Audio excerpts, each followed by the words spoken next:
Hello, my name is Orrin McAllister, and in my finals presentation, I will be comparing and contrasting two different sets of musical pieces. The first set will be going over Stravinsky's The Rite of Spring versus Verdi's Pace Pace Mio Dio, and in the second piece, we'll be going over Unsuk Chin's Twinkle Twinkle Little Star versus Piazzolla's Milonga de Angel.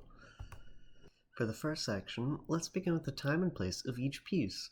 Stravinsky composed The Rite of Spring in Paris in 1913. This was a time of radical artistic change just before World War I, with Stravinsky being part of a modernist movement that pushed music beyond traditional forms.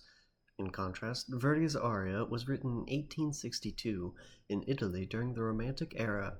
Verdi, a national icon, focused on themes such as love, destiny, and tragedy, deeply rooted in Italy's political and cultural struggles of the time. For societal context, Stravinsky was reflecting a world that was increasingly uncertain and fragmented. The ballet for which The Rite of Spring was written is about pagan rituals, and its raw, chaotic nature mirrors the societal anxieties of the early 20th century.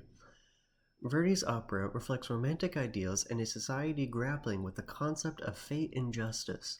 The aria Pace Pace Mio Dio captures a woman's despair and longing for peace, set against a backdrop of personal and political turmoil. Musically, these two pieces could not be more different. Stravinsky uses jagged rhythms, polytonality, and unexpected accents. His orchestration is groundbreaking, making the orchestra sound wild and even violent at times. Verdi, by contrast, uses long lyrical lines, traditional harmony, and precise phrasing. His goal is to convey emotional expression through melody, which mirrors his text. Both composers are masters of orchestration, but their goals and techniques differ radically. When it comes to musical significance, The Rite of Spring was a turning point in musical history. Its premiere caused a riot, and it paved the way for modernism in music. Verdi's aria is one of the most iconic in the operatic repertoire, showing how romantic music could combine personal drama with soaring beauty. I find Stravinsky's music to be both thrilling and unsettling.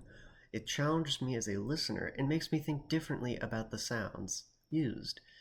Verdi's aria, on the other hand, moved me emotionally. It's intimate and human, with both pieces leaving a substantial impact, but entirely different ways. Chin's piece was composed in the early 2000s. She is a South Korean composer based in Germany, known for her avant-garde style. Piazzolla's piece dates from 1965 and was written in Argentina. He is famous for developing Nuevo Tango, a genre that blends traditional tango with classical and jazz elements. The societal context for these works is very different. Chin works in a globalized, postmodern musical world. Her music often plays with expectations and deconstructs familiar sounds. In Twinkle Twinkle Little Star, she takes a well-known children's song and transforms it into something fragmented and strange. Piazzolla, by contrast, was trying to elevate tango from dance music to concert music, reflecting the changing cultural landscape of urban Argentina. Musically, Chin uses a highly experimental language, where she dissects and disorients the original melody, creating something disorienting and playful. The textures shift constantly, and it often feels like a musical puzzle. Piazzolla's Milonga de Angel is lyrical and expressive, with a haunting melody and rich harmony. It blends classical forms with tango rhythms, creating a music that is deeply emotional, yet still sophisticated.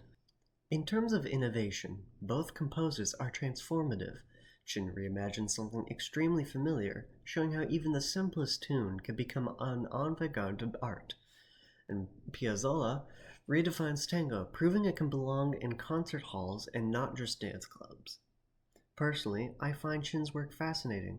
It makes me reconsider how I hear familiar sounds and opens my mind to new musical ideas and formats. Piazzolla's piece speaks to the heart. It's beautiful, melancholic, and profoundly moving. Both pieces are innovative, but they touch the listener in very different ways.